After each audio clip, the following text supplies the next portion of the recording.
Hey, ladies, welcome to our Women and Blended Families live stream. This is our holiday edition. Can you tell? How do you like my glasses? My name is Gayla Grace. I serve on the Family Life Blended team, where we are all about serving blended families, and we want to have fun doing that. And so today we are going to talk about a good subject with the holidays, but I have to tell you, I can't leave these glasses on all the time. I see better like this. But we are talking about navigating the holidays in a blended family. We know this can be a stressful time of year, especially for step families. So we want to offer some practical tips and share some stories to help you find joy and contentment even during a busy, perhaps chaotic season. You're going to love hearing from my guest today, Candice Colclough. She is a blended family veteran and she has a lot of good things to share with us, and I'll introduce her in just a moment. But before we start, I have a question for you, and I hope you will share something in the comments. I want to know what your favorite holiday movie is. Everybody has one. You have to have a favorite movie, and I want to hear it because maybe I'm missing out on a movie that you're watching and I haven't. It can even be a Hallmark movie. Just let me know. Put it in the comments. And while you're thinking about that, be sure to tag a friend who you know would benefit from our conversation. Even if they can't join us now, they can always watch the recorded version later. And remember, you can put your questions in the chat today, and we will answer as many of those as we can. So, as we're talking about the holidays, if you have a specific question, please let us know. Okay, I'm hearing some movies. Elf, that actually is mine. That's one that my family watches every single year. Grinch is another one. My son in law is all about the Grinch. They bought a little stuffed Grinch for their daughter. It's so cute. It's a Wonderful Life. That's another good one. So it's not too late. Give me a movie that you like. White Christmas. Yeah, that's a good one. And I'm going to continue to watch. I've seen all those movies. So I want to see if somebody has one that maybe I haven't seen that you really enjoy. But I want to bring our guest on, Candice Colclough. Candice was born and raised in Little Rock, and she and her husband Harold have been married 13 years in their blended family. She says she navigates life in a double blended family. Now, we're going to have to get to the bottom of what that means. But their lively household includes 5 kids, ages 10 to 18. Welcome, Candice. We are so glad to have you join us. Hey, I'm so excited to be here. And those are some good movie options that I've already heard. Okay, I'm seeing some more. Miracle on 34th Street, The Polar Express. All right, Candace, what is yours? Okay, so I love the holidays and I love Christmas movies. And all of these are some that we ensure that we watch every single holiday. My favorite is Home Alone, the original. I Oh, love the it. original one. Yes, it just brings back so many childhood memories. My kiddos have grown to love it, and so it's amazing. But my husband will tell you his favorite is It's a Christmas Story, and he turns it on from Christmas Eve, and it plays like on the basic cable channel, like ABC, I believe, and it plays all day, all throughout. Like it's always in Really? the background the entire time. So yes. Wow. That's great. There's a lot of them. There's a lot of good movies, and it is fun to watch them and watch them again and just learn the lines and talk them, say the lines all through the season. But Candace, I want to know what a double blended family is.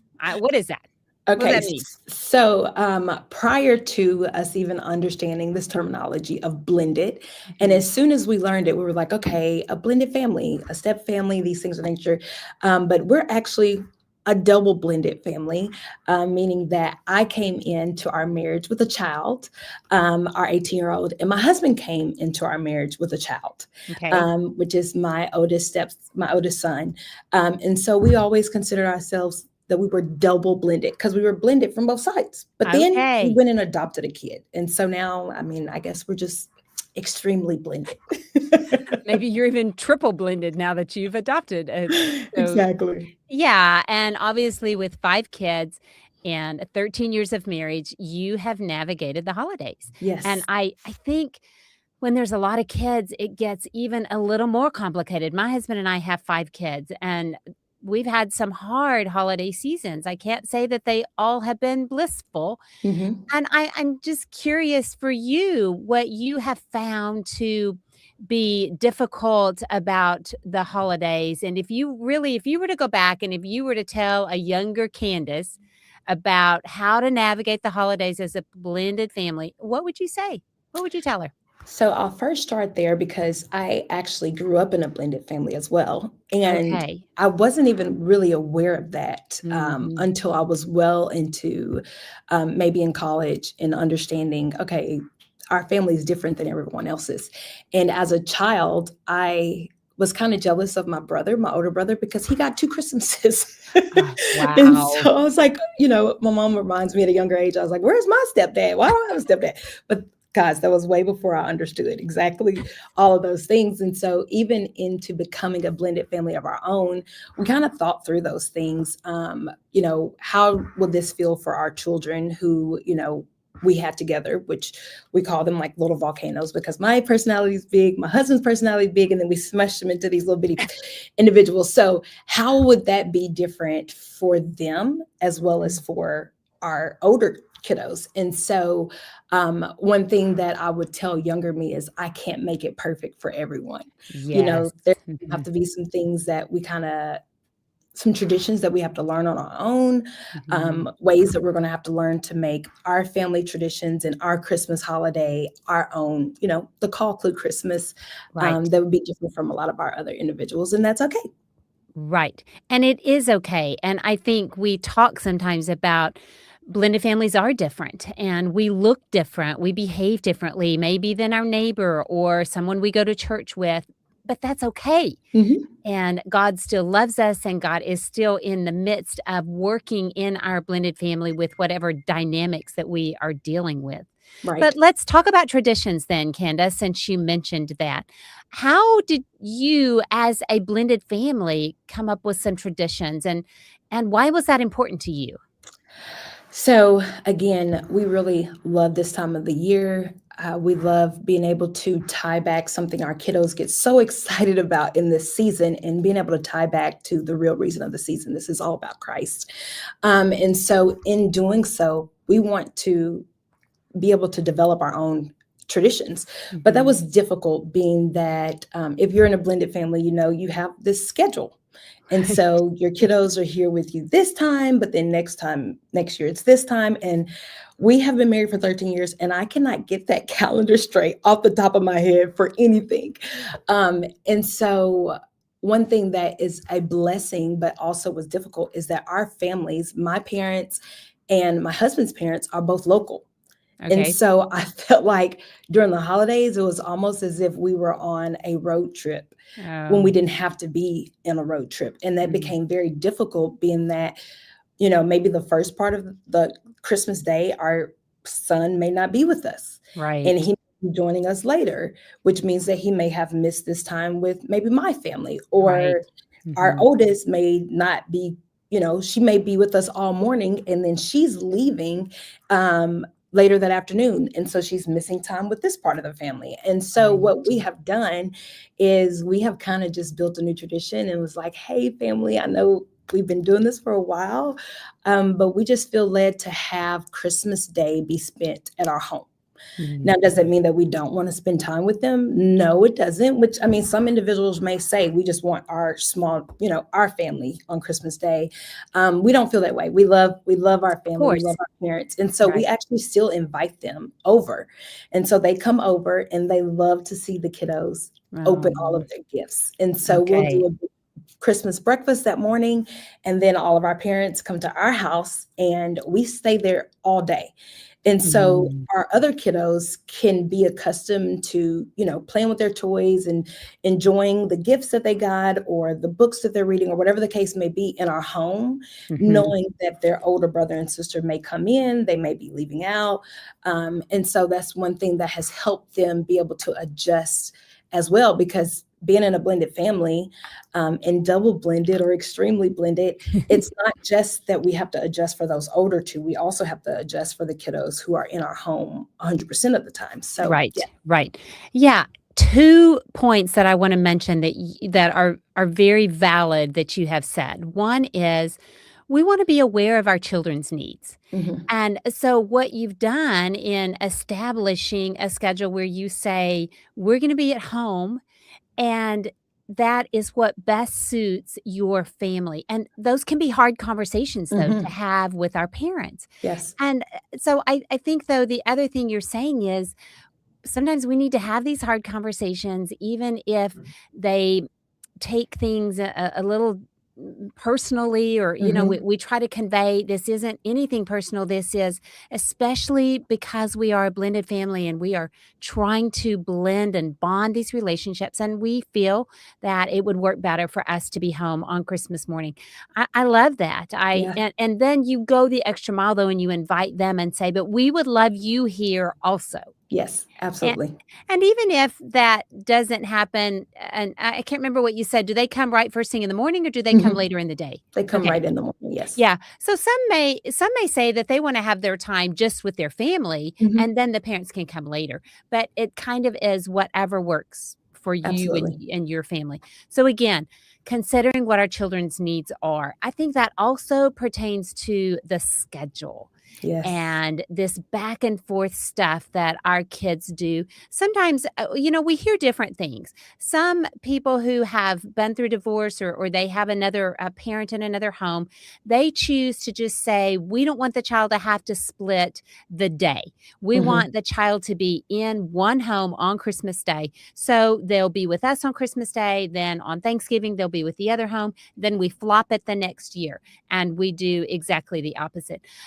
Those are personal decisions that Hmm. couples need to make with their kids, as far as sometimes they do try to both parents really want the kids in their homes on Christmas Day, and so the kids have to go back and forth. And, do you have any comments on how have you experimented with doing it different ways? Yes, we actually have experimented with doing it different ways. We've tried to do like that week at a time. We've also tried to get as creative as possible and kind of have our older two calendar schedules be in sync. Uh-huh. And so if they're both gone, then they're both gone. But if they're both here, they're both here. And then we can be able to experience things together in that Right. moment. But it's also helped us from a co-parenting aspect, which hasn't always been easy. I know. In some seasons it's great, some seasons it's not. Everything is always changing when you involve so many individuals. But Right. sometimes we are all on the same page, and one of our co-parents may say, hey, we're doing this big family function. Can we have kiddo all Christmas Eve? I know this is your time, or all Christmas Day. Mhm. And again, it's just being open Mhm. to like surfing, like bending your knees, like it's always going to be changing a little bit. And Gayla, that's actually not a bad thing. Like, No. you love to be accustomed, you love to have these traditions that, we're always doing this. This is Mhm. always happening. But sometimes when you're put in those situations where you got to bend a little bit, the Mhm. Lord can actually use that to be able to develop a different tradition or a newer tradition, or even get your kids involved with saying, hey, this is something that is very important to us. Right. But when we're so stagnant and focused on, well, this is our tradition, we miss those opportunities. Right. I think that's a great point, Candace. And if you learn to do that when the kids are younger, then once they marry, it's easier for you to continue to bend. Because let me tell you, we have 4 married kids and we have to really be flexible. And it doesn't necessarily always go my way. And I have to be the big girl and adjust to their schedules when they have other families. They have their spouses' families that they're trying to go and see also. So if we learn how to bend at an earlier time period, then it'll be easier for you when the kids are married, and it gets a little even more. Then you have grandkids. We have 2 grandkids, and all of it is good. And of course, I would rather they just be in our home the whole time, but Yeah. that's not fair to the other families, and we have to recognize that. But So Candace, I'm mental curious. note, when I get to this point, call Gayla. Yeah, I've learned a few things, and I can't say that I've always done it right. And but I try to listen to the Holy Spirit and be mindful of, do I need to change my attitude? Do I need to Yes. change my perspective about what is happening here? All right, we've had a question come in. So, Okay. Candace, how do I handle the emotional tug of war when my kids spend Christmas with their other parent? And I'm feeling both joy and sadness, the emotional tug of war. I think it's almost to the point where I have to accept it.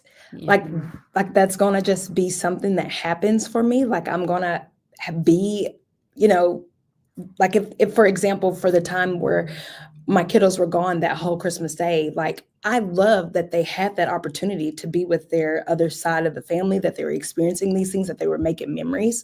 Right. I know there was even one Christmas that we took our kiddos to Disney, and I can just imagine that the other side felt like, oh gosh, that's a great opportunity. I wish I could have experienced with my kiddo. Right, I right. am so excited, so thankful that they're having it, but this makes me sad that I'm not there, Mhm, but I also think those are the moments where I have to show myself grace mhm, and know like this is okay that I'm missing my kid and I wish that I was experiencing them with this, but when they do return, like mhm. it's just going to be even that much better because I miss you, you know? Exactly.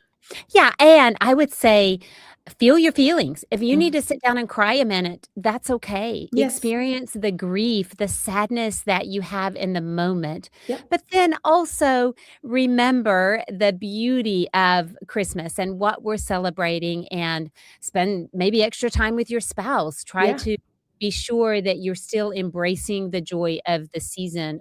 But we do have joy and grief that coexist and go Yep. together, and I think if we realize that, and we know that we can acknowledge the sad part of us in our heart also, I don't know, there's some freedom in that, I have found. Yes, I think that's the best part is having that freedom because I think it makes it harder or it made it harder for me in those times where I wanted to fight it. Mhm. Like, oh gosh, Lord, are you you upset with me because I don't like this feeling or I don't like that they're not here? Like, Right. that's so horrible of me. And that's not like it's Mhm. realistic. Like, I miss my kiddo, Right. that's okay.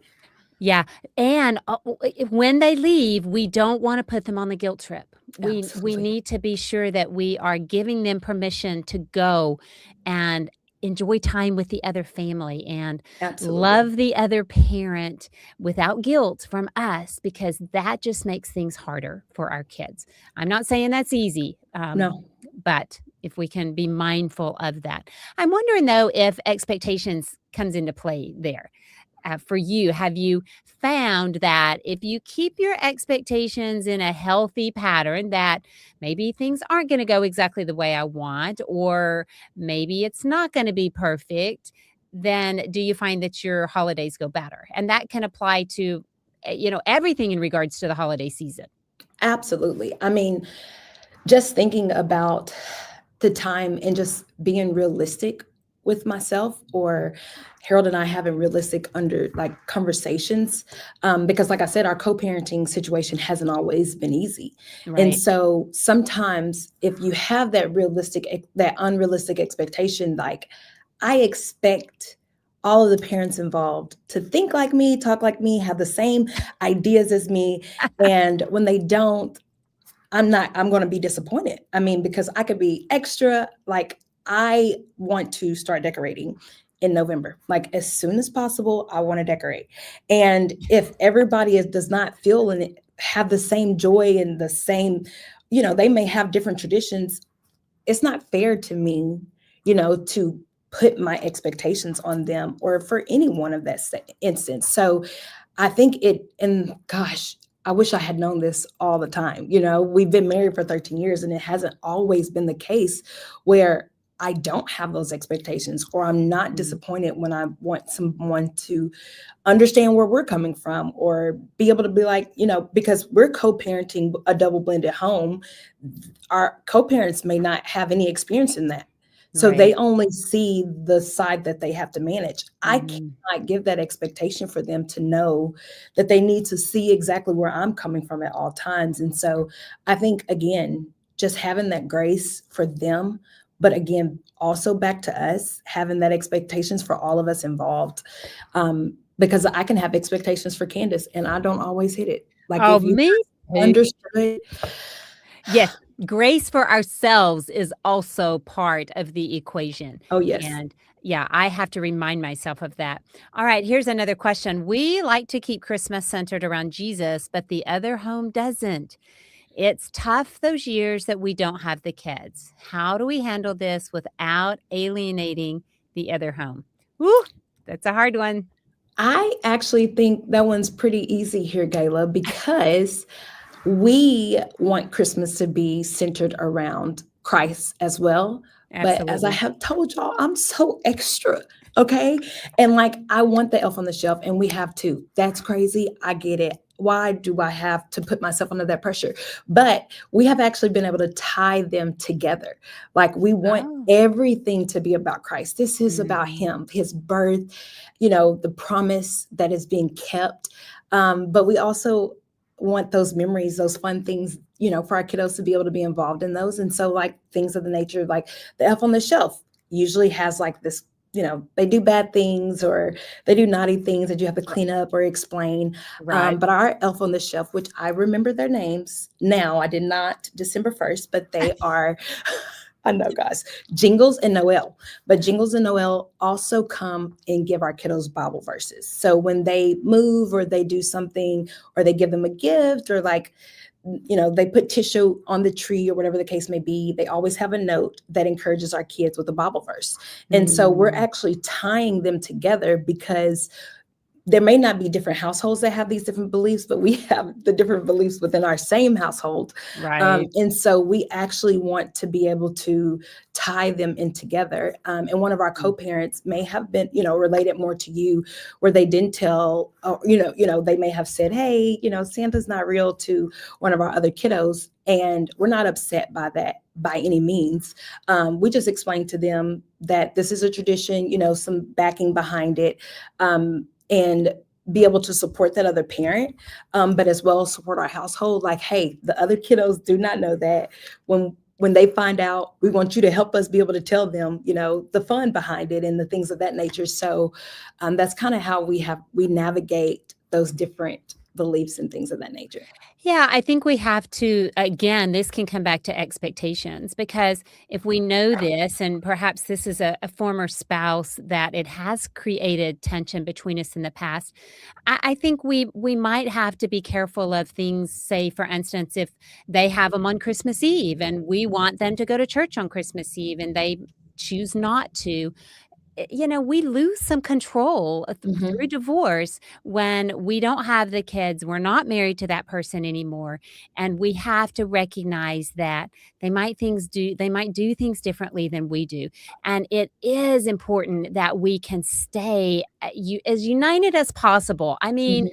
obviously there's a reason the divorce happened and this relationship, you're not going to be BFFs with them. But if you can have an amicable relationship, again, it's better for the kids, and Hmm. that's one of the really important things is being careful that we don't have these hard conversations, this conflict that might occur in front of the kids, and that we do try to be on the same page, and so sometimes that's gonna, again, involve expectations, is what I have found. Yeah, and that's another moment of the tension between the joy and the sadness, Yes, where I may be having joy with my family, everyone else who's with us on Christmas Eve, and I'm sad because my other kiddo may not be able to experience this right right. now, So there's again that moment of how am I able to find joy in this moment right now on Mhm. Christmas Eve while the rest of us are here at church or at our candlelight service.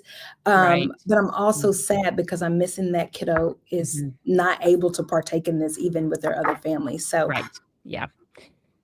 What about the marriage, Candace? Have you ever found that in the middle of these chaotic, stressful Christmas holiday seasons that your marriage gets a little off? yeah.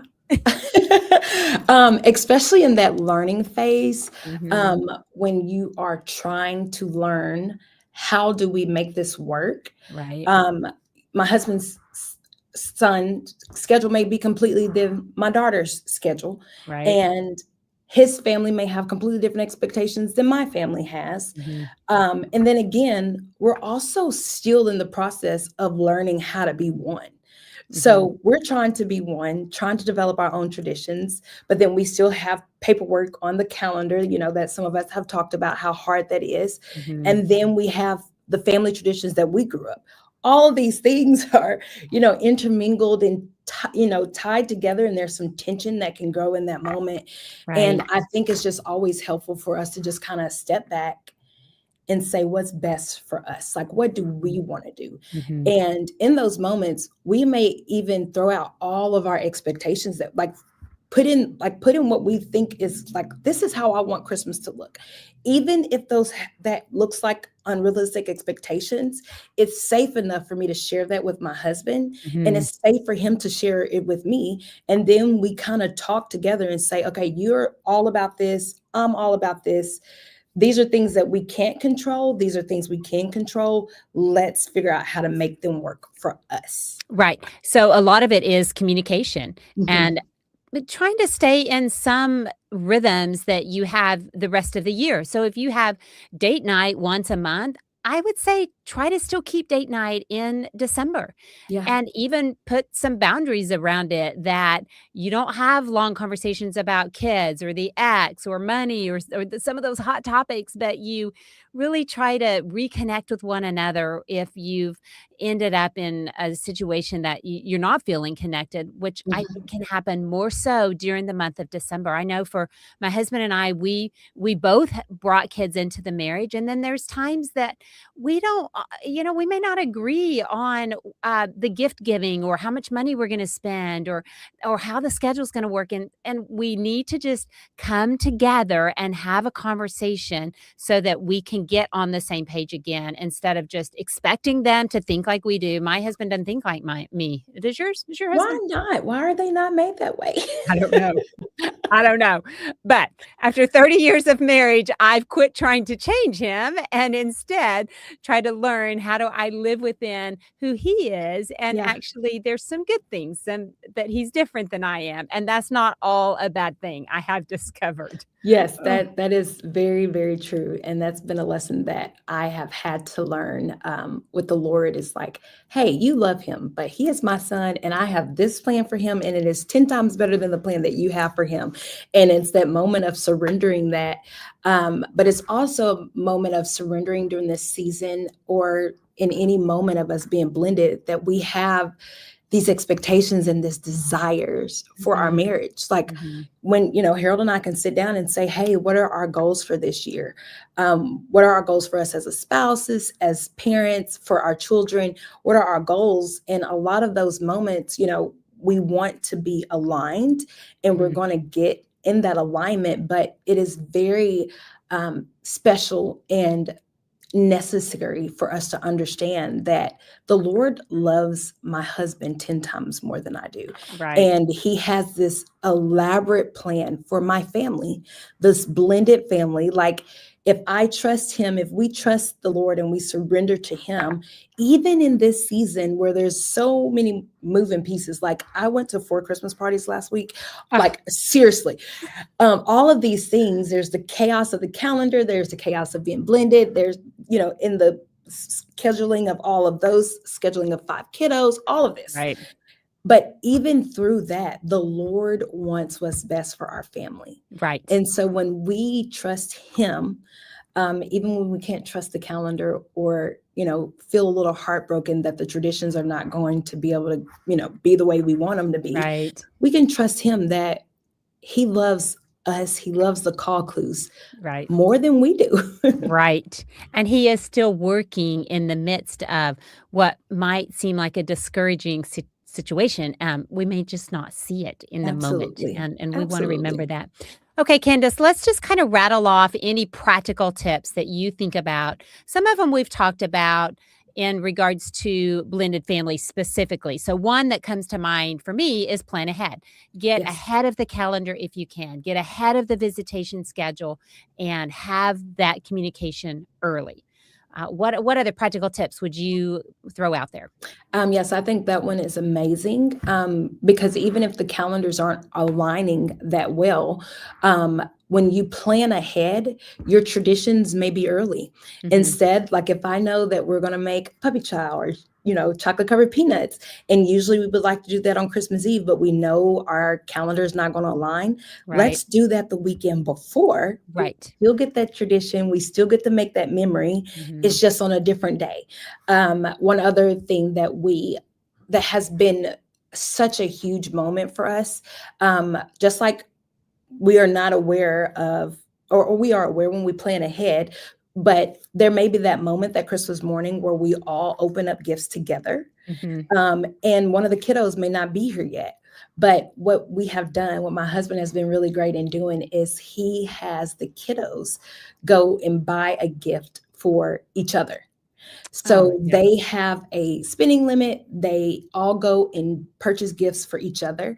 And that may not be that's something that we're only going to participate in when all 7 of us are together. So Yes. that means that happens on Christmas Eve, or if that happens the day after Christmas, it's only going to happen when we are all together. So even if we're not able to experience the gift opening and sharing that moment together with all 7 of us for each moment of Christmas, we have that one moment that if it has to be a week early, if it has to be a week later, we It's have that okay. moment where the 7 of us are going to open up those gifts from the kiddos.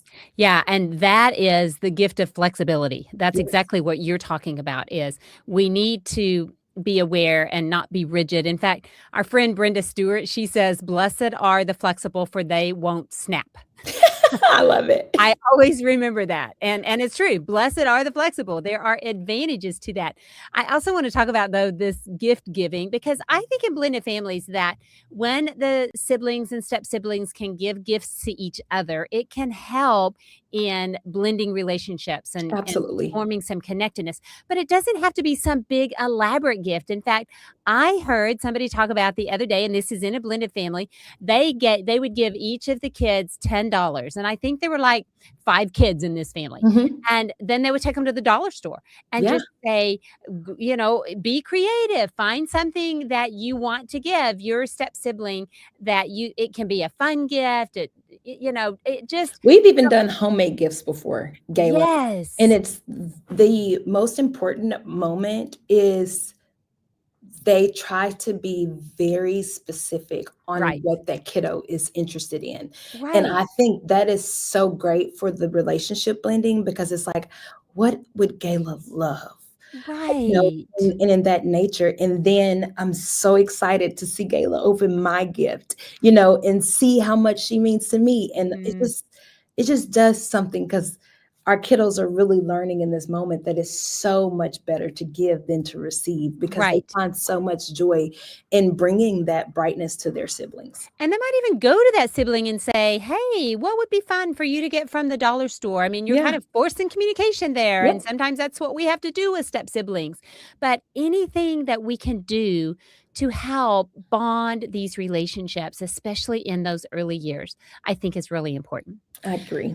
What about any other practical tips that you can think of, Candace, that we haven't covered already?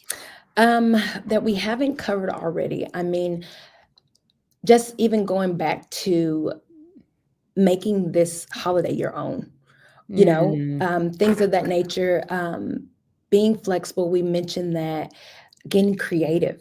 Yes, getting Not creative. only is it always a thing of we need to be flexible because the calendars are crazy. Sometimes we need to be flexible because being a blended family can be more expensive during this Yes, season than so true. need Yeah, to be. it's We may need to be creative in that moment there, and just ensuring that that's something that we've done, that we are being creative in how we can enjoy this time of the season, because it's not about how much we spend, Mhm. about Christ and making those moments and making those memories and just loving each other and being a joint unit, and unified during this time. And so you may need to be creative in gift giving and that time being spent and things of that nature, because it's Right. not about, all about the financial time during the season, even though it can be so commercialized to where, we think that. and what we're modeling our kids see. And I love to always think about walk closely with the Lord during the Mhm. holiday season and let Him be our guide and our strength this season because we're going to get to the end of our rope at times. It Yeah. just happens. And recognize that and start each day with the Lord and scripture and allow that to be the foundation through the holiday season. Yes, one other practical tip I think is communication. Yeah, me too. Not just with our spouses, not just with the co-parents, but also with our children, um, Mhm. and making sure we recognize with them, you know, this may not be easy that, we may be going to Christmas Eve service and you won't be here, but you will be missed. But Right, we know that your time with your mom is going to be amazing and we cannot wait to hear about it. But right. also communicating with our family or those individuals who we've grown traditions with, because it Mhm. is one thing that made that transition really seamless is our grandparents or our parents didn't necessarily sign up for this blended family. They Right, may not even understand right. how different this blended family is. Uh-huh. And so explaining to them and communicating with them some wins Mhm. and some losses that we've experienced, which is why we're kind of making this change that we believe works best for our family. Because we can't just think always that everyone understands what Mhm. it's like to be blended. They Right, don't. It's not, I mean, we don't right. even understand what it's like to be blended all the time. Exactly. We You know? continue to learn. Yeah, and Yes. how to navigate it. Yeah. That's oh, that is so true. So I believe that moment of vulnerability and just open communication and just sharing with those who we love and who are around us, like, hey, this time of the season may be a little difficult for us or different for us Right. because of this, and this. And, you know, that helps them better understand and not take maybe the change so personal. They may, and also help them know how to pray for us and be cheering us on and supporting us. Yes, and that we need that support and we need those prayers. Absolutely. Absolutely. Yeah. Good input, Candace. Thank you so much for You're so welcome. joining us. If Yes. ladies want to reach out to you, where can they find you? Okay, so yes, my husband and I, we have a podcast called Marriage Stronger. And you can just catch our handle on Instagram or YouTube or TikTok, all under at Marriage Stronger, at that handle. And so we look forward to hearing from you guys. Kayla, this was so amazing. And I'm just so excited for this season. And I can't wait to Mhm. see how amazing it is for you guys, or if you have any questions, or thoughts, or even any advice for us as we're continuing to navigate through this. We would love to hear from you guys. Yes. Thank you again, Candace. Appreciate you joining us today. Yes. And ladies, I'm looking forward to our first Women and Blended Families live stream of 2026 on January the 13th. We're going to be talking about stepping into a new year with renewed hope. Author and speaker Debbie Alsdorf will be joining me. She is the author of Beyond the Brady Bunch, Hope and Help for Blended Families, and she understands blended family life well and is going to help us get our new year started on a good note. For more encouragement, you can find all of the live streams on the YouTube channel. There's a link in the comments for that. So if you're looking for a little more encouragement about the holidays, you'll find additional live streams where we have talked about that before. And if you're looking for the perfect book for Christmas, check out my new devotional, Beautifully Blended 101 Devotions to Encourage Couples in Blended Families. A recent review describes it as a deeply meaningful book with bite sized daily devotionals that focus on faith with family grace. You'll find a link for that in the comments also. Now, make plans for join us for a free marriage event specifically for couples in blended families. Registration for Blended and Blessed is open. It'll take place on April the 18th, 2026. It will include a live event in Oklahoma City and a free live stream available from anywhere. You'll hear from Ron Deal and myself and other trusted experts who will share real life wisdom and powerful stories of hope and healing for your marriage. You can find all the details at blendedandblessed.com. God bless you, ladies. Thank you for joining us today. And as we celebrate the birth of our Savior this month, remember your holiday season can be meaningful and joyful, even if it's not perfect. And seek peace in knowing that God is at work, even when life feels a little messy. So keep pressing on, and I will see you next time.